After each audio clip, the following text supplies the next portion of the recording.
യാ ബനി ആദം ഖുദൂ സീനതകും ഇൻദ കുല്ലി മസ്ജിദിൻ. പള്ളിയിലേക്ക് നിസ്കരിക്കാൻ പോകുമ്പോ നല്ല ഭംഗിയോടെ നിസ്കരിക്കാൻ പോകണേ. കള്ളിത്തുണി ഉടുത്തിട്ടല്ല പള്ളിയിൽ അല്ലാഹനെ കാണാൻ പോകേണ്ടത്. കല്യാണത്തിന് പോകുന്നതിനേക്കാൾ നല്ല വസ്ത്രത്തിലാണ് പടച്ചറബിനെ കാണാൻ പള്ളിയിൽ പോകേണ്ടത്. നമ്മള് കള്ളിത്തുണിയും ഏറ്റവും മോശം ഷർട്ട് ഇട്ടിട്ടാണ് നിസ്കാരത്തിന് പോവുക. യാ ബനി ആദം സൂറത്തുൽ അഅറാഫ് ഉഖുദൂ സീനതകും ഇൻദ കുല്ലി മസ്ജിദിൻ. പള്ളിയിൽ നിസ്കരിക്കാൻ പോകുമ്പോൾ നല്ല സൗന്ദര്യത്തോടെ പോകണം, നല്ല വസ്ത്രം എടുത്തിട്ട് പോകണം, നല്ല വെള്ള വസ്ത്രം ഇട്ട് തന്നെ പോകണമെന്നാണ്. കള്ളിത്തുണി എടുത്തിട്ടല്ല പോകേണ്ടത് പള്ളിയിൽ. അള്ളാഹു ബോധം തരട്ടെ. എനിക്കാരും ഒരു അടുത്ത വർഷം വിളിക്കുമെന്ന് തോന്നുന്നില്ല. പെണ്ണുങ്ങൾക്ക് ഒന്ന് നിസ്കാരത്തിൽ രണ്ട് ഭർത്താവിന്റെ അടുക്കൽ, രണ്ടാമത് ഭർത്താവിന്റെ അടുക്കൽ അല്ലാത്ത സമയത്ത് പെണ്ണിന് സുഗന്ധദ്രവ്യം അനുവദനീയമല്ല. അല്ലാഹുവിന്റെ റസൂൽ പറഞ്ഞു, അയ്യും ഇംറഅത്തിൻ ഇസ്തഅതറതു ثم خرجت من بيتها فمرت على قوم ليجدوا ريحها فهي زانية فهي زانية فهي زانية. ഏതെങ്കിലും ഒരു പെണ്ണ് നിലക്കണ്ണാടിയുടെ മുമ്പിൽ അണിഞ്ഞൊരുങ്ങിയിട്ട് അവളുടെ ഭർത്താവ് വിദേശത്ത് നിന്ന് കൊണ്ടുവന്ന പെർഫ്യൂം അവളുടെ ശരീരത്തിൽ അടിച്ചിട്ട് ആ പെർഫ്യൂം ശരീരത്തിൽ പൂശുമ്പോ അവളുടെ നീയത്തെന്നറിയോ? ആ സുഗന്ധദ്രവ്യത്തിന്റെ പരിമളം ആസ്വദിച്ചിട്ട് അന്യ പുരുഷന്മാരെ തന്നെ ശ്രദ്ധിക്കണമെന്ന നീയത്തോടൊരു പെണ്ണ് സുഗന്ധദ്രവ്യം പൂശിയാൽ അവള് വ്യഭിചാരിയാണെന്ന് നബി മുഹമ്മദ് മുസ്തഫ. അതുകൊണ്ട് സഹോദരിമാരെ, വ്യഭിചാരത്തിന്റെ അനുരണനങ്ങൾ നമുക്കുണ്ടായിക്കൂടാ. അല്ലാഹുവിന്റെ റസൂൽ പറയാണ്, 3 കാര്യം എനിക്ക് ഏറ്റവും ഇഷ്ടപ്പെട്ടതാണ്. അതിലൊന്നാമത്തേത് അത്തീബു സുഗന്ധദ്രവ്യം പൂശല, രണ്ടാമത്തേത് അന്നിസാ. എന്റെ ഹൃദയത്തിൽ എനിക്ക് ഏറ്റവും ഇഷ്ടം എന്റെ ഭാര്യമാരോടാ. ഏറെ തെറ്റിദ്ധരിക്കപ്പെട്ട വ്യാഖ്യാനിക്കപ്പെട്ട ഹദീസാണിത്. അല്ലാഹുവിന്റെ റസൂലിന് ഏറ്റവും ഇഷ്ടമാരോടാ. ഹബീബായ നബി തങ്ങളുടെ ഹൃദയം മുഴുവനും അല്ലാഹുവിന്റെ റസൂൽ പറയാൻ, എനിക്ക് ഏറ്റവും ഇഷ്ടം എന്റെ ഭാര്യമാരോടാ, എനിക്ക് ഏറ്റവും ഇഷ്ടം എന്റെ ആയിഷയോടാ, എനിക്ക് ഏറ്റവും ഇഷ്ടം എന്റെ സൗദയോടാ, എനിക്ക് ഏറ്റവും ഇഷ്ടം എന്റെ സൈനബിനോടാ. ആയിഷത്തും ഹഫ്സത്തും സൗദ സഫിയത്തും മൈമൂനത്തും റംല ഹിന്ദും വസൈനബുൻ കദാജു വൈരിയ ലിൽമുഅ്മിനീന ഉമ്മഹാത്തുൻ മർദിയ. എന്റെ ജീവിതത്തിന് ആശയായ അവലംബമായി എനിക്ക് എന്റെ ജീവിതത്തിൽ എന്റെ കൂടെ നിന്ന് എന്റെ ഭാര്യമാരോടാണ് എനിക്ക് ഹൃദയത്തിൽ ഏറ്റവും ഇഷ്ടമെന്ന് ആദരവായ പ്രവാചകൻ നബി മുഹമ്മദ് മുസ്തഫ സല്ലല്ലാഹു അലൈഹി വസല്ലമ തന്റെ ഭാര്യമാരെ സ്നേഹിക്കാൻ സമയം കണ്ടെത്തിയിരുന്ന, തന്റെ ജീവിതത്തിന്റെ എല്ലാ തിരക്കുകൾക്കിടയിലും ഒരു ക്രിസ്ത്യാനിയായ പുരോഹിതൻ പറയുന്നുണ്ട്, മുഹമ്മദിനെ കാണാൻ ഞാൻ മദീനയിലെത്തിയപ്പോ തേജസ്സാന്ന രൂപത്തോടൊരു മനുഷ്യരെന്നിട്ട് കൈ കൊണ്ട് വെള്ളം കൊണ്ട് കൈ കഴുകുകയാ. അദ്ദേഹത്തിന്റെ കൈ വിരലുകൾക്കിടയിലൂടെ ഊർന്നിറങ്ങുന്ന ജലത്തുള്ളികള് കയ്യിൽ പിടിച്ചിട്ട് മുഖത്തുരേക്കാ ആയിരക്കണക്കിന് അനുയായികള് കാത്തു നിൽക്കുകയാ. ആ പ്രിയപ്പെട്ട നേതാവിന്റെ കൈ വിരലിലൂടെ സ്പർശന തലങ്ങളിലൂടെ താടോട്ടിറങ്ങിയ ജലത്തുള്ളികൾ കോരിയെടുത്തിട്ട് തങ്ങളുടെ ശരീരത്തിൽ സ്പർശിക്കാൻ ആയിരക്കണക്കിന് അനുയായികൾ കാത്തു നിൽക്കുന്നത് കണ്ടപ്പോ, ഒരു നേതാവിനെ അനുയായികൾ ഇത്രയേറെ സ്നേഹിക്കുന്നത് ഞാൻ എന്റെ ജീവിതത്തിൽ കണ്ടിട്ടില്ല. എന്റെ പ്രിയപ്പെട്ട ചെറുപ്പക്കാരാ, 10,000കണക്കിന് അനുയായികൾ തന്റെ ചുറ്റുഭാഗത്ത് കാത്തു നിൽക്കുമ്പോഴും അല്ലാഹുവിന്റെ റസൂലാരാ വകാന യഹ്മിലുൽ മാ മിൻ അഖ്സൽ മദീന. മദീനയിലെ ക്ഷാമം വരുമ്പോ, മദീനയിലെ ജലക്ഷാമം വരുമ്പോ, മദീനയിലെ മലയടിവാരങ്ങളിൽ നിന്ന് വെള്ളം കോരി തന്റെ റിസാലത്തിന്റെ തോളിൽ വെച്ച് തന്റെ ഭാര്യമാർക്ക് വെള്ളം കോരി കൊടുക്കുമായിരുന്നു നബി മുഹമ്മദ് മുസ്തഫ. വീട്ടിൽ അടിച്ചുമാരുമായിരുന്നു നബി മുഹമ്മദ് മുസ്തഫ. തന്റെ ഭാര്യമാരെ വീട്ടുജോലികളിൽ സഹായിക്കുമായിരുന്നു നബി മുഹമ്മദ് മുസ്തഫ. നബിദിനം കഴിഞ്ഞു പോണ്, അല്ലാഹുവിന്റെ റസൂലിന്റെ സുന്നത്തിൽ ഏതാ അതിന്റെ ജീവിതത്തിൽ മുമ്പിലുള്ളത്. ഹബീബായ നബി തങ്ങളൊരു പ്രകാശത്തിന്റെ ഗോളമായിരുന്നു. ആയിഷ ബീവി പറയാ, എന്നെ ഹബീബായ നബി സല്ലല്ലാഹു അലൈഹി വസല്ലമ എന്റെ വീട്ടിൽ അടിച്ചുവാരുമായിരുന്നു. വകാന യഹ്മിലുൽ മാഅ മിൻ അഖ്സൽ മദീന. മദീനയിലെ ജലക്ഷാമമുള്ളപ്പോ തന്റെ ഭാര്യമാർക്ക് വെള്ളം കോരി കൊടുക്കുമായിരുന്നു നബി മുഹമ്മദ് മുസ്തഫ. അല്ലാഹുവിന്റെ റസൂൽ ഒരു ദിവസം മദീനത്ത് ക്ലാസ് എടുക്കുമ്പോ നബി തങ്ങൾ പറഞ്ഞു പത്രേ, ആരെങ്കിലും തന്റെ ഭാര്യയുടെ വായിലേക്ക് ഒരു ഉരുള വെള്ളം ഒഴിച്ചു കൊടുത്താൽ, ഒരു ഗ്ലാസ് വെള്ളം നിന്റെ ഭാര്യയുടെ വായിലേക്ക് ഒഴിച്ചു കൊടുത്താൽ അവന് ഞാൻ നാളെ ഹൗദുൽ കൗസറിൽ നിന്ന് പകരം കുടിപ്പിക്കുമെന്ന്. സ്വന്തം ഭാര്യയുടെ വായിലേക്ക് സ്നേഹത്തോടെ ഒരു തുള്ളി വെള്ളം ഒരു ഭർത്താവ് കൊടുത്താൽ അവന് പകരം കൊടുക്കുന്നത് ഞാൻ എന്റെ ഹൗദുൽ കൗസറാ. ഇത് കേട്ട ഉടനെ ഒരു സഹാബി പള്ളിയിൽ നിന്ന് ഇറങ്ങിയോടി, വാത് കേട്ടുകൊണ്ടിരുന്ന സദസ്സിൽ നിന്ന് ഇറങ്ങിയോടി. ഭാര്യ അടുക്കളയിൽ ജോലി ചെയ്യുകയാ. ആ അടുക്കളയിൽ ജോലി ചെയ്യുന്ന ഭാര്യയുടെ കൈ പിടിച്ചിട്ട് പറഞ്ഞു, പെണ്ണെ ഇവിടേക്ക് വാ, നിങ്ങൾക്ക് എന്തു പറ്റിപ്പോയി? ആ ഭാര്യയുടെ കൈ പിടിച്ച് വീട്ടുമുറ്റത്തെ കിണറിന്റെ മുമ്പിൽ കൊണ്ടുവന്ന് തോൽപാത്രം കൊണ്ട് കിണറ്റിൽ നിന്ന് വെള്ളം കോരി ഭാര്യയോട് പറഞ്ഞു, പെണ്ണെ വായ തുറക്ക്. അത്ഭുതത്തോടെ ആ പെണ്ണ് വായ തുറന്നപ്പോ നിങ്ങൾക്ക് എന്ത് പറ്റി? ഭ്രാന്ത് പിടിച്ചോ? അല്ലാഹുവിന്റെ റസൂലിന്റെ വാല് കേൾക്കാൻ പോയതാ. ഓടി വന്നിട്ട് അടുക്കളയിൽ നിന്ന് എന്നെ പിടിച്ചു കൊണ്ടുവന്ന് കിണർ വക്കിൽ നിന്ന് വായ തുറക്കാൻ പറയുന്നതെന്തിനാ? ആ പെണ്ണിന്റെ വായ തുറന്നിട്ട് ഭാര്യയുടെ വാ തുറന്നിട്ട് തോൽപാത്രത്തിൽ കോരി വെച്ച വെള്ളം എടുത്ത് ഭാര്യയുടെ വായിലേ കുടിച്ചു കൊടുത്തു. ആ ഭാര്യ ചോദിച്ചു, നിങ്ങൾക്ക് എന്ത് പറ്റിപ്പോയി? സഹാബിയുടെ മറുപടി ഏടെന്നറിയോ? പെണ്ണെ, തസ്ദീഖം ബിഖൗലി റസൂലില്ലാഹ്, അല്ലാഹുവിന്റെ റസൂല് പറഞ്ഞൊരു സുന്നത്ത് അപ്പ തന്നെ ഞാൻ പ്രവർത്തിച്ച് കാണിക്കുകയാ. ഇതാണ് അല്ലാഹുവിന്റെ റസൂലിന്റെ സഹാബത്തങ്ങൾ തന്റെ ഭാര്യക്ക് കൊടുക്കുന്ന വെള്ളത്തിന് പോലും ഹൗദുൽ കൗസറിന്റെ പകരമുണ്ടെന്ന് പഠിപ്പിച്ചു തന്ന ലോകൈക മുത്തേ നബി മുഹമ്മദ് മുസ്തഫ സല്ലല്ലാഹു അലൈഹി വസല്ലം തന്റെ ഭാര്യമാർക്ക് വെള്ളം കോരി കൊടുക്കുമായിരുന്നു. ആരൊക്കെയുണ്ട് ഭാര്യമാർക്ക് വെള്ളം കോരി കൊടുക്കും? മോട്ടർ കേടായി, വെള്ളം ഇല്ല, അപ്പൊ കാലും കച്ചിരിക്കലല്ല, പോയി വെള്ളം കോരി കൊടുക്കുന്ന എത്ര ഭർത്താക്കന്മാരുണ്ട്? തന്റെ വീടിന്റെ മുറ്റം അടിച്ചുമാരുമായിരുന്നു നബി മുഹമ്മദ് മുസ്തഫ. നമ്മള് പ്രശ്നം അവിടെ അല്ല, അടിച്ചു മാറണമെന്ന് ആഗ്രഹം ഉണ്ടെങ്കിലും നമ്മളെങ്ങാനും അടിച്ചു മാറിയ അമ്മായിയമ്മ പറയും പെൺകോന്തൻ. കണ്ട, അയലോക്കങ്കാര് പറയുന്ന നോക്ക്, അവന്റെ ഗതിയോട് നോക്ക്, അവനെ അടിച്ചു മാറല്. ഒരു സുന്നത്തനുസരിച്ച് ജീവിക്കാൻ നാട്ടുകാരൊട്ട് സമ്മതിക്കത്തില്ല. അതൊരു വലിയ വിഷയമാണ്. എങ്ങാനും ഇപ്പൊ ഞാൻ എന്റെ വീടിന്റെ മുറ്റം എങ്ങാനും അടിച്ചു വാരിയുള്ള ഒരവസ്ഥ ഉണ്ട്. എന്റെ വീടിന്റെ മുറ്റത്ത് ഞാൻ അടിച്ചു വാരിയാണ്, എന്തായിരിക്കും അവസ്ഥ? വാക്കുവി വാള് പറയലുള്ളൂ, വീട്ടിൽ എലിയ എന്നല്ലേ ആളുകൾ പറയൂ. എന്നാ നബിദിനത്തിന് സുന്നത്തിന് വേണ്ടി അല്ലെ ചാചാൻ എന്റെ അടുത്ത് അയലോക്കങ്കാരനാണ്. പൈലോക്കങ്കാർക്ക് അറിയായിരിക്കും ആള് പുലിയാണ്. എന്നാലും റോട്ടിൽ കൂടെ പോണ ആളെന്ത് പറയും? കടിയില്ല. പക്ഷേ ഇത് സുന്നത്തായിരുന്നു സഹോദരങ്ങളെ. ഭാര്യമാർ നിർത്തണോ? സമയായ ആണുങ്ങൾക്ക് അത്ര രസിക്കുന്നില്ല. അല്ലാഹുവിന്റെ റസൂൽ നബി മുഹമ്മദ് മുസ്തഫ അഹിതകരമായതല്ല, അപ്രിയകരമായതല്ല. ഇനി ഞാൻ അല്ലാഹുവിന്റെ റസൂലിന്റെ വഫാത്ത് നിങ്ങൾക്ക് പറയുമ്പോ അപ്പോഴാണ് അറിയുന്നത് ജീവിതം എന്താണെന്ന്. ആയിഷ റളിയല്ലാഹു തആല പറയുമായിരുന്നു അത്രേ, അല്ലാഹുവിന്റെ റസൂലാരാ? എന്റെ ജീവിതത്തിന്റെ ഏറ്റവും വലിയ കളിക്കൂട്ടുകാരനായിരുന്നു എന്റെ മുസ്തഫ, എന്റെ മുസ്തഫ, എന്റെ മുസ്തഫ സല്ലല്ലാഹു അലൈഹി വസല്ലമ.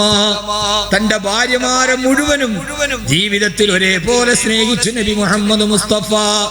കാരണം എനിക്ക് രണ്ടാമത് എന്റെ ഹൃദയത്തിൽ ഏറ്റവും ഇഷ്ടം എന്റെ ഭാര്യമാരോടാണ്. അവരുടെ കൂടെ ഓട്ട മത്സരം നടത്തുമായിരുന്നു. മദീനയിൽ ഇപ്പോഴുമുണ്ട് ഒരു പള്ളി, മസ്ജിദ് സബക്. ആ പള്ളിയുടെ പേര് മസ്ജിദ് സബക് എന്നാണ്.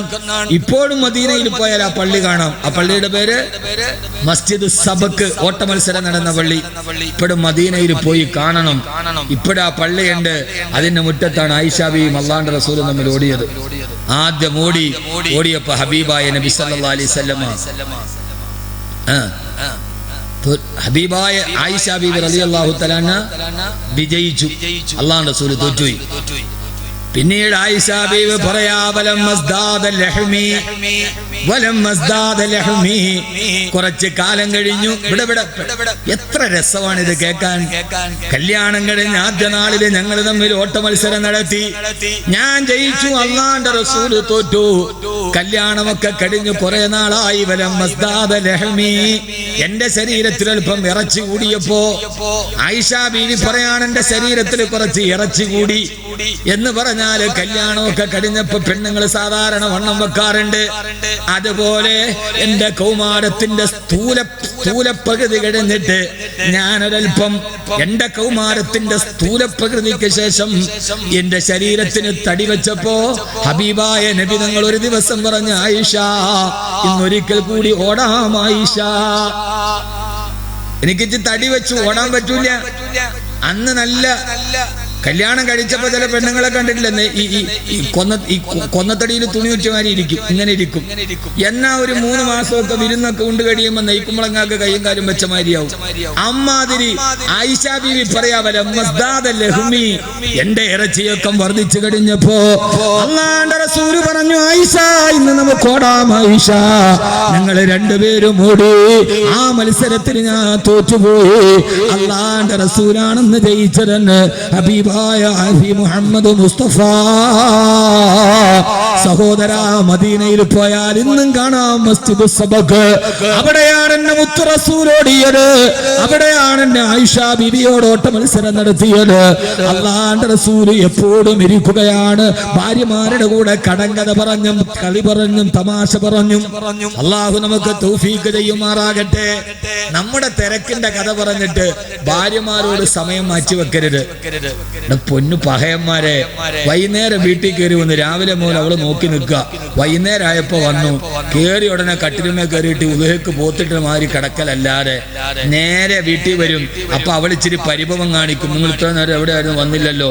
മെല്ലെ പോയിട്ട് ഇല്ല അരകല്ലിൽ ഇരുന്നിട്ട് അരച്ചോണ്ടിരിക്കണ സമയത്ത് പുറകിൽ പോയി നിന്ന് ഒരു 5 മിനിറ്റ് പറയുന്ന കുസൃതിയും വർത്തമാനവും മതി 2 ദിവസത്തെ പരിഭവം ഇല്ലാതാക്കാൻ. അവള് മിക്സി അരച്ചോണ്ടിരിക്കുമ്പോ അല്ല അടുക്കള ജോലി ചെയ്യുമ്പോ കറി വെച്ചോണ്ടിരിക്കുമ്പോ നല്ല ഡ്രസ്സൊക്കെ മാറിയിട്ട് വരാത്തെന്നാ ഇന്നലെ വരാത്തെന്നൊക്കെ പരിഭവവും പരാതിയൊക്കെ പറയും. ഇതല്ല സാധനം. അവിടെ പോയി നിന്നിട്ട് ആ കറിയൊക്കെ വെക്കണേന്റെ അടുക്കൽ അടുത്ത് പോയിട്ട് ഒരു 5 മിനിറ്റ് അവളോട് പറയുന്ന കുസൃതിയും വർത്തമാനവും മതി ആ 2 ദിവസത്തെ അതുവരെയുള്ള മുഴുവൻ പരിഭവവും മഞ്ഞുപോലെ ഇല്ലാതാവാൻ. അങ്ങനെയാണ് അള്ളാഹു ഈ പടപ്പിനെ സൃഷ്ടിച്ചിട്ടുള്ളത്. അപ്പൊ 5 മിനിറ്റ് അവരോട് പറഞ്ഞാൽ അതോടുകൂടി ഇതങ്ങ് ഉരുകിത്തീരും. പക്ഷെ 5 മിനിറ്റ് പറയാൻ നമുക്ക് പറ്റുന്നില്ല എന്നുള്ളതാണ് വലിയ വിഷയം.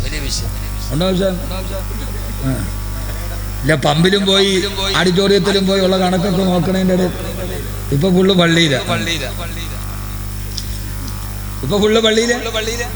ആദരവായ മാനസാന്തരം, ആദരവായ പ്രവാചകൻ നബി മുഹമ്മദ് മുസ്തഫ സല്ലല്ലാഹു അലൈഹി വസല്ലമയുടെ അടുക്കൽ വന്നിട്ടൊരു ഭാര്യ പരാതി പറഞ്ഞു, യാ റസൂലല്ലാഹ്,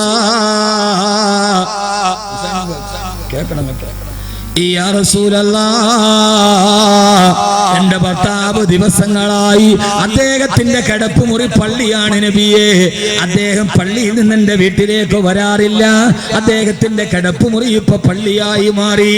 അല്ലാഹുവിന്റെ റസൂലിനോടാണ് അവരാതി പറഞ്ഞത്. ഹബീബായ നബി തങ്ങൾ ആ സഹാബി വിളിച്ചിട്ട് പറഞ്ഞു, ഹബീബായ നബി തങ്ങൾ പറഞ്ഞു, നിന്നോട് പള്ളിയിൽ കിടന്നുറങ്ങാനല്ല ദീൻ പഠിപ്പിച്ചത്, നിന്റെ ഭാര്യയുടെ അവകാശങ്ങളെ സംരക്ഷിക്കണേ എന്ന് നബി മുഹമ്മദ് മുസ്തഫ. അങ്ങനെ എല്ലാ ദിവസവും പള്ളിയിൽ കിടക്കലും ഇസ്ലാമല്ല. ഇതാണ് ഇസ്ലാമിന്റെ സൗന്ദര്യം. ഇതാണ് ഇസ്ലാമിന്റെ സൗന്ദര്യം. ഒരാൾക്ക് മാനസാന്തരം വന്ന് ഭാര്യ വേണ്ട, മക്കള് വേണ്ട, പയ്യക്കോട് പള്ളിയിൽ മരണം വരെ ഇത്തിക്കാതിരിക്കാൻ തീരുമാനിച്ചാൽ അത് ശറഈന് വിരുദ്ധമാണ്. ഫോൺ വിളിച്ചാൽ മതി. എന്നെ കൊണ്ടൊന്നും പറയിപ്പിക്കല്ലേ, ഫോൺ വിളിച്ചാൽ മതി. എന്നെ ഫോണിന് ഗർഭപാത്രമല്ല. അല്ലാഹുവിന്റെ റസൂല് പറയാണ്, പള്ളിയിൽ പോയി കിടന്നാലും ഇതാണ് ഇസ്ലാമിന്റെ സൗകുമാര്യം. അതിര് കടന്ന ആത്മീയത അപകടമാണ്. ചില തരീഖത്തിന്റെ ശൈഖന്മാരുണ്ട്, ഞാൻ പറഞ്ഞില്ല, എനിക്ക് പേടിയൊന്നുമില്ല. കുറെ തരീക്കത്തുകാരുണ്ട്, ഭാര്യ വേണ്ട, മക്കള് വേണ്ട, പാടില്ല. താടി നീട്ടി വളർത്തി ജടാനരകൾ പിടിച്ച് അള്ളാഹു കൊടുത്ത ബന്ധങ്ങളെ വലിച്ചെറിയുന്ന കുറെ ആളുകൾ. ഇസ്ലാമിന് അന്യമാണത്. അന്യ പെണ്ണുങ്ങൾക്ക് ശൈഖിനെ മുത്താം, ശൈഖിനെ കെട്ടിപ്പിടിക്കാം, ശൈഖ് വരുമ്പോ പാട്ടും താളവും അങ്ങനെയുള്ള തരീക്കത്തുകളുണ്ട്. മലപ്പുറത്ത് മഞ്ചേരി ഒരു തരീക്കത്തുണ്ട്, നിസ്കാരം ഇല്ല. മലപ്പുറത്ത് മഞ്ചേരിയിൽ നിസ്കാരം ഇല്ല. ശൈഖ് പറയണ എന്താണെന്നറിയോ? നിസ്കരിക്കണ്ട, അള്ള പറഞ്ഞത് നിസ്കരിക്കണോന്ന് പറഞ്ഞിട്ടില്ല. എന്നെ സ്മരിക്കണമെന്നാണ്. അപ്പൊ പള്ളിയിൽ ബാങ്ക് കേൾക്കുമ്പോ എവിടെ വെച്ച് കേൾക്കണം അവിടെ വന്നിട്ടൊന്ന് സ്മരിച്ചാ മതി.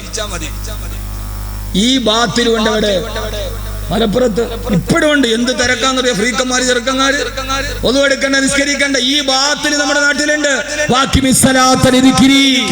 എന്നെ സ്മരിക്കുക, ബാങ്ക് വിളിക്കുമ്പോ സ്മരിച്ചാ മതി. ആ തരീക്കത്തിനും കേരളത്തിലെ ആളുണ്ട്. പണ്ടൊരു കന്നാസ് തരീക്കത്തുണ്ടായിരുന്നു. കന്നാസിൽ വെള്ളം ഊതിക്കൊടുത്ത ഫറാത്ത പെണ്ണും തോറും പശുവിന് അകിടുണ്ടാവും. അവസാനം വെള്ളം കുടിക്കാനുള്ള ഓട്ടം. ആളുകൾ പറഞ്ഞു വേണ്ട. പണ്ട് കുറെ കാലം മുതല് അവസാനം ഇവിടുന്ന് കന്നാസും ടൂറിസ്റ്റ് ബസിന്റെ സൈഡിൽ കെട്ടിക്കൊണ്ടായിരുന്നു പോക്ക് അങ്ങോട്ട്. കന്നാസ് വെള്ളം കുടിക്കാൻ. അവസാനം വെള്ളം തികയാറ് വന്നപ്പോ പിന്നെ ശൈഖുന കിണച്ചി ഊതിന്നാണ്. കിണച്ചിന്ന് പിന്നെ കോരി എടുത്തിട്ടാണ് കൊടുത്തത്. എന്തുമാത്രം പെണ്ണുങ്ങളാ പോയത്. നമ്മുടെ നാട്ടിൽ നിന്നൊക്കെ പോയവരുണ്ട്. അവസാന സന്തോഷ് മാധവന്റെ കേസ് വന്നപ്പോ എല്ലാരെയും പൊക്കി കൂട്ടത്ത് ഈ ശൈഖുനാനെയും പൊക്കി പോലീസ് സ്റ്റേഷനിൽ കൊണ്ടുപോയി പരിശോധിച്ചപ്പോഴാണ് അറിയുന്നത് ശൈഖുന പൊന്നാനി പോയിട്ടില്ല. പറഞ്ഞ മനസ്സിലായില്ല. ഇത് ഞാൻ കഥ പറഞ്ഞതല്ല. പോലീസ് സ്റ്റേഷനിൽ പോയി പരിശോധിച്ചപ്പോഴാണ് മനസ്സിലായത് ശൈഖുനാന്റെ അറ്റം മുറിച്ചിട്ടില്ല. ആ വെള്ളം മേടിക്കാനും പോയ പെണ്ണുങ്ങൾ നമ്മുടെ നാട്ടിലുണ്ട്. അന്ധവിശ്വാസങ്ങൾ, അനാചാരങ്ങൾ, ശാസ്ത്രബോധം തൊട്ടുതീണ്ടിയിട്ടില്ലാത്ത മതശാസനകൾ, അതിന്റെ പുറകെ പോകുന്നവരോട് ഞാൻ പറയാൻ, അള്ളാന്റെ റസൂല് പറഞ്ഞത് സൗന്ദര്യമാണ്. ഭാര്യയെയും മക്കളെയും വിട്ടിട്ട് നീ പള്ളിയിൽ പോയി കിടന്നാൽ അള്ളാന്റെ അടുക്കൽ നിനക്കത് സ്വീകാര്യമല്ല. ഒരു സഹാബി പറഞ്ഞ നബിയെ, എല്ലാ ദിവസവും ഞാൻ നോമ്പ് പിടിക്കാൻ പറ്റില്ല. എന്റെ ഭാര്യയുടെ അടുക്കലോട്ട് പോണം. അവളുടെ വായിലേക്ക് നീ വെച്ചു കൊടുക്കുന്ന ഭക്ഷണത്തിന് പോലും അള്ളാന്റെ അടുക്കൽ പ്രതിഫലമുണ്ട്. അവൾക്ക് നീ വെള്ളം കോരി കൊടുക്കണേ. അവളോട് നീ വർത്തമാനം പറയണേ. 14 രാവിലെ പൗർണമി തിങ്കൾക്കല ആകാശത്തിന്റെ നീനാകാശത്തിന്റെ നിശബ്ദതയിൽ പുഞ്ചിരി പൊഴിച്ചു നിന്ന ഒരു ചന്ദ്രാങ്കിത അർദ്ധരാത്രിയിൽ തന്റെ ഭാര്യയുടെ ആയിഷ ബീവിയുടെ മടിയിലെ തലവെച്ച് കിടന്നു ഹബീബായ നബി മുഹമ്മദ് മുസ്തഫ. എന്നിട്ട് കടങ്കഥ ചോദിച്ച ആയിഷ ബീവിയുടെ മടിയിലെ തലവെച്ച് കിടക്കുകയാണ്.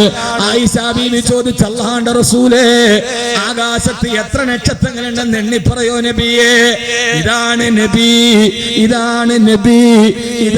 നബി അല്ലാഹുവിന്റെ റസൂലേ. മാലി സിവാഹു ബിലദൈക വസീലത്തുൻ ഫംനുൻ അലയ്യ ബിഫളിൽ ജൂദിക സഅദി. 14 രാവിലെ ഭാര്യയുടെ മടിയിലെ തലവെച്ച് കിടന്നിട്ടുണ്ടോ തിരുനബി?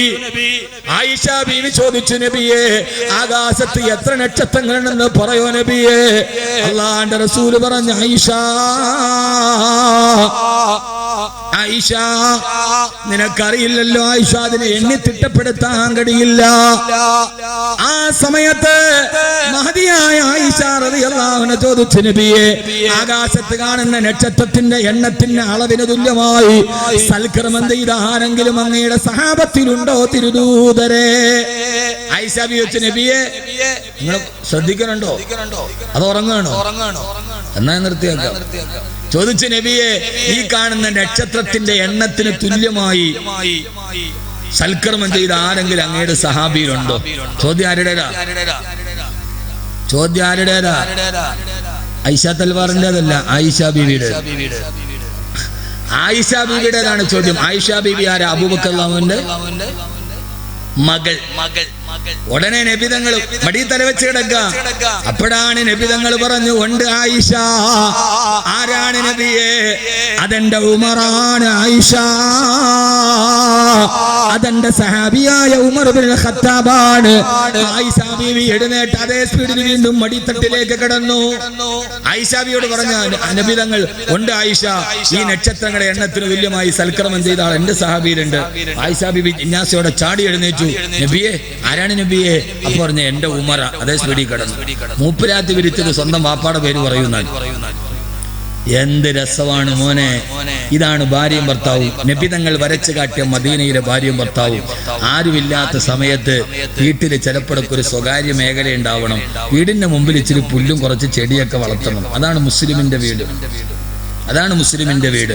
ഇത്തിരി സ്ഥലമുള്ളോ പുല്ല് വളർത്തുന്നു. ആ പുല്ല് ചെയ്യുന്ന തസ്ബീഹിന് പുല്ല് വളർത്തി എന്താ കുഴപ്പം? എന്താ കുഴപ്പമെന്ന് നിങ്ങൾ പറയും. നബിയോട് ചോദിച്ചു, നബിയെ ലോകം അവസാനിക്കാൻ പോവാൻ ചെയ്യാൻ പറ്റിയൊരു സൽക്കർമ്മം പറഞ്ഞതാ നബിയെ. അപ്പൊ പറഞ്ഞു, നിന്റെ കയ്യിൽ ഒരു ചെടി ഉണ്ടെങ്കിൽ അത് കൊണ്ടുപോയി നട്ടുവെക്കും. ഒരു പുല്ല് നടുക, അതിന് വെള്ളം ഒഴിക്കുക, കൃഷി നടുക, വെള്ളം ഒഴിക്കുക, പയറ് പറിക്കുക. നീ ഒരു പയറ് നട്ടു, അതിന്റെ പയർമണി കാക്ക വന്ന് കൊത്തിപ്പോയി, നിനക്കൊരു സദക്കയുടെ പ്രതിഫലമുണ്ടെന്ന് പറഞ്ഞ നബിയാണ് മുഹമ്മദ് നബി. വാഴയുടെ പഴം വവ്വാല് കൊത്തി, നിനക്കൊരു സദക്കയുടെ പ്രതിഫലമുണ്ട്. കർഷക, ഒരു സദക്കയുടെ പ്രതിഫലമുണ്ട്. ഇത് പറഞ്ഞ ഹദീസ് നബി മുഹമ്മദ് മുസ്തഫ. നമുക്കെല്ലായിടത്തും വിമർശനമാണ്. പാടില്ല. 2 ചെടി നട്ടു ഫ്രണ്ടിൽ. മുസ്ലിമെ, നിനക്കത് ഇബാദത്താണ്. അതിന്റെ പുറകെ നിൽക്കാതിരുന്നാൽ മതി. അത് ഇബാദത്താണ്. രാവിലെ ഇത്തിരി വെള്ളം ഒഴിക്കുക. അള്ളാഹു തൗഫീക്ക് ചെയ്യട്ടെ. ആ പുൽപ്പറമ്പിൽ ഒരു ഇത്തിരി സ്ഥലം ഉണ്ടാവണം. മക്കളൊക്കെ കിടന്നുറങ്ങി, എല്ലാവരും ഒക്കെ ഉറങ്ങി, ഭാര്യയും ഭർത്താവും പോയാൽ അല്പനേരം അവിടെ പോയിരുന്നു കുറച്ച് വർത്താനൊക്കെ പറയണം. കുറച്ച് കാര്യങ്ങളൊക്കെ അവർക്ക് സ്വകാര്യമായിട്ട് പറയണം. ഉള്ളവരാ ഇതുവരെ കെട്ടിയില്ലേ? എന്നാ പിന്നെ 25-ാം തീയതി ആവട്ടെ. അല്ല, പെണ്ണൊത്താ പിന്നെ മാപ്പിളയിലോ കാട്ടല്ലോ. അല്ല, ഇതുവരെ കെട്ടിയില്ല. ഇതെന്ത് സന്തൂർത്ത് വെച്ചാൽ വിളിക്കണം. പ്രായം തോന്നുന്നില്ല. അള്ളാഹു തൗഫീക്ക് നൽകട്ടെ. എത്രയും പെട്ടെന്ന് നടക്കട്ടെ. ഇനിയിപ്പോ ഇതിൽ കൂടുതൽ പരസ്യത. ആ പുൽത്തകടിയിലേക്ക് അവർ കുറച്ചു നേരം ഭാര്യയും ഭർത്താവ് സ്പെൻഡ് ചെയ്യണം. ജീവിതത്തിന്റെ തിരക്കിന്റെ ഇടയിൽ പരമാവധി അവർ തമ്മിൽ ആശയസംവാദം ഉണ്ടാവും. ആ പുൽത്തകടിയുടെ ഒരു ഭാഗത്ത്, അല്ലെങ്കിൽ വീടിന്റെ മുറ്റത്തിന്റെ ഒരു ഭാഗത്ത്, ഒന്നുമില്ല, ഒരു കൊച്ചു വീട്, അതിന്റെ സിറ്റ് ഔട്ടിൽ ഭാര്യയും ഭർത്താവും തമ്മിൽ രാത്രി അല്പനേരം അവിടെ ഇരിക്കട്ടെ. പക്ഷെ ആ സമയത്ത് ഈ അമ്മായിയമ്മ എന്ന് പറഞ്ഞ സാധനം മതിൽക്കെട്ടിന് കൊടുക്കണം. ഇങ്ങനെ നോക്കരുത്. അത് അവരുടെ സമയമാണ്. അതിന്റെ അപ്പുറത്തേക്ക് ഇതാണ് പ്രശ്നം. ആ ഒരു അവസ്ഥ ഉണ്ടാവാൻ പാടില്ല. അത് അവരുടെ സമയമാണ്. ഇന്ന് മഹല്ലുകളിൽ എത്ര തലാക്കാണ് വരുന്നത്? അവസാനം പറഞ്ഞു തരുമ്പോൾ ഇവർ തമ്മിൽ ഒരു വിഷയത്തിൽ ഒരു കമ്മ്യൂണിക്കേഷൻ ഗ്യാപ്പേ ഉള്ളൂ. എത്രയോ മഹല്ലുകളിൽ വരുമ്പോ ഭാര്യയ്ക്ക് പറയാനുള്ള ഭർത്താവ് ഭാര്യ പറഞ്ഞു, ഭർത്താവിന് പറയാനുള്ള ഭർത്താവ് പറഞ്ഞു, രണ്ടുപേരും പറഞ്ഞു കഴിയുമ്പോൾ ഒന്നുമില്ല, കമ്മിറ്റി യോജിപ്പിച്ചു. അപ്പൊ അതിന്റെ അർത്ഥം എന്താ? അവരുടെ വീട്ടിൽ ഇതുവർക്ക് തുറന്നു പറയാൻ കഴിഞ്ഞില്ല എന്നാണ്. ഞാൻ കാതലായ വിഷയം ചിരിക്കാൻ പറഞ്ഞു. ചിരിക്കണതിനിപ്പോ ഞാൻ ഉത്തരവാദിയല്ലല്ലോ, ഞാൻ അങ്ങനെ ചിരിക്കണം പറയാറുമില്ല. പക്ഷെ കാതലായ വിഷയം എന്താ? ഭാര്യയ്ക്കും ഭർത്താവിന് മനസ്സ് തുറക്കാൻ കഴിയുന്നില്ല എന്നുള്ളതാണ്. ഈ തിരക്കിന്റെ ഇടയിലൊക്കെ തിരക്കൊക്കെ കഴിഞ്ഞ് ആളുകൾ വെള്ളം പിടിക്കാൻ കാത്തിരിക്കുമ്പോഴും റസൂലുള്ളാഹി സ്വല്ലല്ലാഹി അലൈഹി വസല്ലം തന്റെ ഭാര്യയുടെ കൂടെ ഓടുമായിരുന്നു. തിരക്കൊന്നൊരു വിഷയമല്ല. ഞാൻ പിന്നെ ധൈര്യമായിട്ട് പറഞ്ഞ എന്റെ ഭാര്യ ഇവിടെ ഇല്ലാത്തതുകൊണ്ടാണ്. ഇതൊക്കെ പറയുമ്പോൾ ഈ പെണ്ണുങ്ങൾ വിചാരിക്കും ബാക്കവിയുടെ ഭാര്യയുടെ ഒരു സൗഭാഗ്യം. അവളോട് ചോദിക്കുമ്പോഴല്ലേ കഥ അറിയൂ. അള്ളാഹു തൗഫീക്ക് നൽകി അനുഗ്രഹിക്കട്ടെ. പിന്നെ നമ്മളൊക്കെ അല്ലാതെ ദീനിന്റെ മാർഗത്തിൽ. ഞാൻ പറയും, നാളെ വീട്ടിൽ നിൽക്കണ്ട, ഇന്നിപ്പോ എനിക്ക് 4 മണിയുടെ ഫ്ലൈറ്റിന് ഖത്തറിൽ പോകണം. പെട്ടെന്നൊരു പരിപാടി ഒന്ന് പോകേണ്ടി വന്നു. തിരിച്ച് നേരെ നെടുമ്പാശ്ശേരി ഇറങ്ങിയിട്ട് നേരെ കണ്ണൂർ വേണം. വീട്ടിൽ വരാൻ സമയമില്ല. അപ്പൊ പിന്നെ അള്ളാഹിനോട് പറയാൻ, പടച്ചോനെ നിന്റെ ദീൻ പറയാൻ വേണ്ടി പോകണമെന്ന് പറഞ്ഞൊരു ചെറിയ റുഖ്സ നമുക്കുണ്ട്. അപ്പൊ അതുകൊണ്ട് ഭാര്യയുമായിട്ട് സമയം വേണം എന്നതാണ് ഏറ്റവും പ്രധാനം. പള്ളിയിലെ ഖത്തീബിന് ആഴ്ചയിൽ 2 ദിവസമൊക്കെ ലീവ് കൂട്ടിയാൽ നല്ലതാണ്. ഖൈറാൻ. അള്ളാഹു തൗഫീഖ് നൽകുമാറാകട്ടെ. ആദരവായ പ്രവാചകൻ നബി മുഹമ്മദ് മുസ്തഫ. ആയിഷ ബീവി ചാടി എഴുന്നേറ്റ്. ആരാ നബിയെ? ഉമറാണ്. ആയിഷ മൂപ്പിലാത്തി അതേപടി മടിയിലേക്ക് കടന്നു. അള്ളാന്റെ റസൂലും മന്ദഹസിച്ചു. എന്തേ ആയിഷ? അപ്പ എന്റെ ഉപ്പ അബൂബക്കറോ നബിയെ? എന്റെ അബൂബക്കറിന്റെ പിതാവ് ഉമറിനേക്കാൾ താഴെയാണോ യാ റസൂലല്ലാഹ്? അപ്പോഴാണ് ഹബീബായ മുത്തു പറഞ്ഞത്, സമയമില്ല എനിക്ക് ദീർഘിപ്പിക്കുവാൻ. ഹബീബായ നബി തങ്ങൾ പറഞ്ഞു, എത്രേ ആയിഷ, എനിക്കറിയാം നിന്റെ മനസ്സിന്റെ പരിഭവം അറിയാം ആയിഷ. ഉമർ റളിയല്ലാഹു തആല ചെയ്ത മുഴുവൻ അമലുകളുടെ സ്ഥാനത്ത് നിൽക്കാൻ നിന്റെ വാപ്പ ജീവിതത്തിൽ ചെയ്ത 2 അമല് മതി എന്ന് ഹബീബായ നബിയുനാ റസൂലുള്ളാഹ് സല്ലല്ലാഹു അലൈഹി വസല്ലം. ആയിഷ, നിന്റെ വാപ്പ ചെയ്ത 2 സൽക്കർമ്മങ്ങൾ ഉമറിന്റെ മുഴുവൻ സൽക്കർമ്മങ്ങളെക്കാൾ വലുതാണ് ആയിഷ. 2 സൽക്കർമ്മങ്ങൾ. അത് പറയാനുള്ള സമയം പിന്നീട് എപ്പോഴും ഞാൻ പറഞ്ഞു. ചുമ്മാ അള്ളാഹു തൗഫീഖ് നൽകുമാറാകട്ടെ. ഇത് പിടിച്ചതിനേക്കാൾ വലുതാണല്ലോ അകത്തുള്ളത്. അള്ളാഹു തൗഫീഖ് നൽകുമാറാകട്ടെ. രണ്ട് കാര്യങ്ങൾ അറിയണോ? നിർബന്ധമാണോ? ഒന്ന്, സൗർ ഗുഹയിലിരിക്കുമ്പോ തേള് വന്ന് കാലിലേക്ക് കുത്തുമ്പോ വേദന സഹിച്ചിട്ട് അല്ലാഹുവിന്റെ റസൂലും മടിയിൽ കിടക്കാണ്. ഉഗ്രവശമുള്ള തേള് വന്ന് പെരുവിരൽ കുത്തിയപ്പോ ഞാനൊന്നനങ്ങിയാൽ എന്റെ ഹബീബിന്റെ ഉറക്കം പോകുമെന്ന് കരുതി ഉഗ്രവശം മുഴുവന് ശരീരത്തിലെ കരിച്ചിറക്കുമ്പോഴും എന്റെ റസൂലിന്റെ ഉറക്കം വഞ്ചിക്കാൻ പാടില്ലെന്ന് നിന്റെ ഉപ്പ തീരുമാനിച്ച ആ ഒരു സൽക്കർമ്മമുണ്ടല്ലോ ആയിഷ. രണ്ടാമത്തേത്, തബൂക്ക് യുദ്ധം നടക്കുകയാണ്. നബി തങ്ങൾ പറഞ്ഞ ആയിഷ, സഹാബ, അള്ളാന്റെ ദീനിനെ സഹായിക്കാൻ ആരാണുള്ളത്? ഒന്നുമില്ല ദീനിന്. ഉമർ റളിയല്ലാഹു അൻഹു സദസ്സിലിരിക്കുന്നുണ്ട്. ഉമർ റളിയല്ലാഹു അൻഹു കരുതി അബൂബക്കറിനെ തോൽപ്പിക്കണം. സദക്കയുടെ കാര്യത്തിൽ എപ്പോഴും അബൂബക്കറിനെ തോൽപ്പിക്കുകയാണ്. നേരെ ഓടി വീട്ടിലേക്ക് മുഴുവൻ സമ്പത്തുകളും രണ്ടായി ഭാഗിച്ചു. പകുതി സമ്പത്ത് എടുത്തുകൊണ്ട് അല്ലാഹുവിന്റെ റസൂലിന്റെ അടുക്കൽ വന്നിട്ട് പറഞ്ഞു, നബിയേ, ഉമറിന്റെ സമ്പത്ത് രണ്ടായി ഭാഗിച്ച് ഒരു പകുതി ഞാൻ ദീനിന് തന്നു യാ റസൂലല്ലാഹ്. ഉമറേ, നിന്റെ കുടുംബത്തിന് എന്തുണ്ട് ബാക്കി? മറ്റേ പകുതി എന്റെ കുടുംബത്തിനുണ്ട് നബിയേ. ഉമർ റളിയല്ലാഹു അൻഹു പറയാണ്, ഞാൻ മുത്തുനബിയുടെ ചാരത്തിരുന്നു. അബൂബക്കർ വീട്ടിലേക്ക് പോയിട്ടുണ്ട്. ഏതായാലും നേർപകുതി കൊടുത്ത് എന്നെ തോൽപ്പിക്കാൻ ഇന്നൊരിക്കലും അബൂബക്കറിന് കഴിയില്ലെന്ന് ഞാൻ ചിന്തിക്കുമ്പോ അതാ മദീനത്തെ പള്ളിയുടെ മുറ്റത്തേക്ക് അബൂബക്കർ റളിയല്ലാഹു അൻഹു കടന്നു വന്നു. തലയിലൊരു പായയുണ്ട്, കച്ചത്തിലൊരു തോൽപാത്രമുണ്ട്. ഇത് രണ്ടും എന്റെ റസൂലുള്ളാഹിയുടെ മുമ്പിൽ കൊണ്ടുവന്നിട്ട് പറഞ്ഞു, നബിയേ, യാ റസൂലല്ലാഹ്, എന്റെ വീട്ടിലുള്ള മുഴുവൻ സാധനങ്ങളും ഞാനിതാ ദീനിന് തരുന്നു നബിയേ. ഉമർ റളിയല്ലാഹു അൻഹു പറഞ്ഞു, ഞാൻ കരഞ്ഞുപോയി. കിടക്കുന്ന ഈത്തപ്പനമരത്തിന്റെ ഓലയുള്ള പായും വെള്ളം കോരുന്ന പാത്രവും കൊണ്ടുവന്ന് മുത്തുനബിയുടെ മുറ്റത്തിട്ടു. അബൂബക്കറേ, നിന്റെ കുടുംബത്തിന് എന്താണ് ബാക്കിയുള്ളത്? എന്റെ കുടുംബത്തിന് ബാക്കി 2 സ്വത്ത് ഞാൻ ബാക്കി വെച്ചിട്ടുണ്ട് നബിയേ. എന്താണ് അബൂബക്കറേ? അല്ലാഹു വ റസൂലുഹു. എന്റെ കുടുംബത്തിന് അല്ലാഹുവും അവന്റെ റസൂലുമുണ്ട് നബിയേ. ഇതിന് പകരം വെക്കാൻ പിന്നെ അവന് ഉമറിന് ചെയ്യാൻ കഴിഞ്ഞിട്ടില്ലെന്ന് സദഖ റസൂലുള്ളാഹി സ്വല്ലല്ലാഹു അലൈഹി വസല്ലമ. അല്ലാഹു നമുക്ക് തൗഫീഖ് നൽകുമാറാകട്ടെ. അല്ലാഹു തൗഫീഖ് നൽകട്ടെ. ഞാൻ ആ ജീവിതത്തിന് വിരാമമിടുകയാണ്. അല്ലാഹു തൗഫീഖ് നൽകട്ടെ. ആയിഷ ബീവി ഹദീസ് റിവായത്ത് ചെയ്യാറുണ്ട്. ആയിഷ ബീവി പറഞ്ഞു, എന്നാ ഇവര് തമ്മിൽ പിണങ്ങാറുണ്ട്, എന്നാ ഇവര് തമ്മിൽ വഴക്കും കൂടും. ആയിഷ ബീവി അല്ലാഹുവിന്റെ റസൂൽ തമ്മിൽ വഴക്കും കൂടി. ഒരു ദിവസം വഴക്കുകൂടി. രണ്ടുപേരും പിണക്കമായി. ഇണക്കം ഉണ്ടെങ്കിൽ പിണക്കുണ്ടാവും. പിണക്കം കഴിഞ്ഞുള്ള ഇണക്കത്തിന് ഇത്തിരി സുഖവും കൂടും. ഇണക്കം ഉണ്ടെങ്കിൽ പിണക്കുണ്ടാവും. പിണക്കം കഴിഞ്ഞുള്ള ഇണക്കത്തിന് ഇത്തിരി സുഖവും രസവും കൂടും. രണ്ടുപേരും പിണങ്ങി. ചുരുക്കി പറയാം, പെട്ടെന്ന് നമുക്ക് ഇൻഷാ അല്ലാഹ് പിരിയാം. ചുരുക്കി പറയാൻ അവസാനം അബൂബക്കർ റളിയല്ലാഹു അൻഹു അബൂബക്കർ മധ്യസ്ഥനായിട്ട് വന്നു. മധ്യസ്ഥം വരേണ്ട രീതിയിൽ അല്ലാഹുവിന്റെ റസൂൽ ആയിഷ ബീവി തമ്മിൽ പിണങ്ങി. റസൂലുള്ളാഹിയുടെ കാര്യം പറഞ്ഞ നല്ല ഭാഷയിലൊക്കെ പറഞ്ഞു. പിണങ്ങി, രണ്ടുപേരും പിണങ്ങി. അബൂബക്കർ റളിയല്ലാഹു അൻഹു മധ്യസ്ഥനായി വന്നു. ആയിഷ ബീവി അടുക്കളയിൽ നിൽക്കുകയാണ്. ഹബീബായ നബി തങ്ങൾ ചോദിച്ചു, ആയിഷ, നിന്റെ ഉപ്പ മധ്യസ്ഥനായി വന്നിട്ടുണ്ട്. ആദ്യം നീ പറയുന്നു, അതല്ല ഞാൻ ആദ്യം പറയണോ? ആയിഷ ബീവി പറഞ്ഞത്, നബിയെ, ആദ്യം നിങ്ങൾ പറഞ്ഞു, അതിനുശേഷമേ ഞാൻ പറയുന്നുള്ളൂ. ആയിഷ പറഞ്ഞു, ആദ്യം നിങ്ങൾ പറ, എനിക്ക് കുറച്ച് കൂടുതൽ പറയാനുണ്ട്. അങ്ങനെ ബക്കറ്റ് എടുക്കാൻ ആരെങ്കിലും പോകും? ഇപ്പോ ഇല്ല. ദുആ ചെയ്യാൻ ആരെങ്കിലും പോകും? ഇപ്പൊ തീർത്താക്കാൻ 15 മിനിറ്റ് പറയാൻ പറ്റിയതൊന്നും പറയാൻ പറ്റില്ല. എന്നാലും ഇൻഷാ അല്ലാഹ് നമുക്ക് അവസാനം ഒന്ന് ഒന്നിച്ച് ദുആ ചെയ്യാൻ. റബീഉൽ അവ്വലാണ്. അല്ലാഹു സ്വീകരിക്കും, അല്ലാഹു സ്വീകരിക്കുമാറാകട്ടെ. ആയിഷ ബീവി പറഞ്ഞു, ആദ്യം നിങ്ങൾ പറ, പിന്നെ ഞാൻ കുറച്ചങ്ങോട്ട് പറയാനുണ്ട്. എന്നിട്ട് പറഞ്ഞു, നബിയേ, ലാ ഖൂലു ഇല്ലൽ ഹഖ,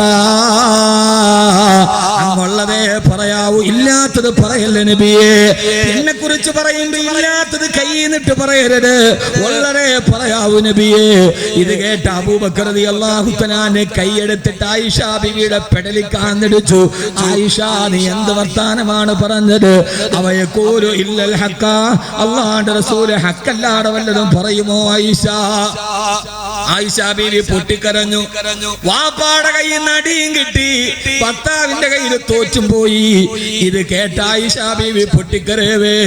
അല്ലാഹുവിന്റെ റസൂല് തന്റെ പ്രിയപ്പെട്ട ഭാര്യയുമായി പിണക്കത്തിലാണ്. ആയിഷ എന്ന ഭാര്യ കരഞ്ഞപ്പോ ഓടിച്ചെന്ന് ആയിഷ ബീവിയെ പിടിച്ച് തന്നെ നെഞ്ചോട് ചേർത്ത് പിടിച്ചിട്ട് കവിളിലെ കണ്ണുനീര് തുടച്ചു മാറ്റിയിട്ട് ഹബീബായ മുത്തുജോദ് അബൂബക്കറെ, മധ്യസ്ഥത പറയാനല്ലേ നിന്നെ വിളിച്ചത്? എന്റെ ഭാര്യ അടിക്കാൻ നിന്നോട് ആര് പറഞ്ഞു അബൂബക്കറെ? സല്ലല്ലാഹു അലാ മുഹമ്മദ്.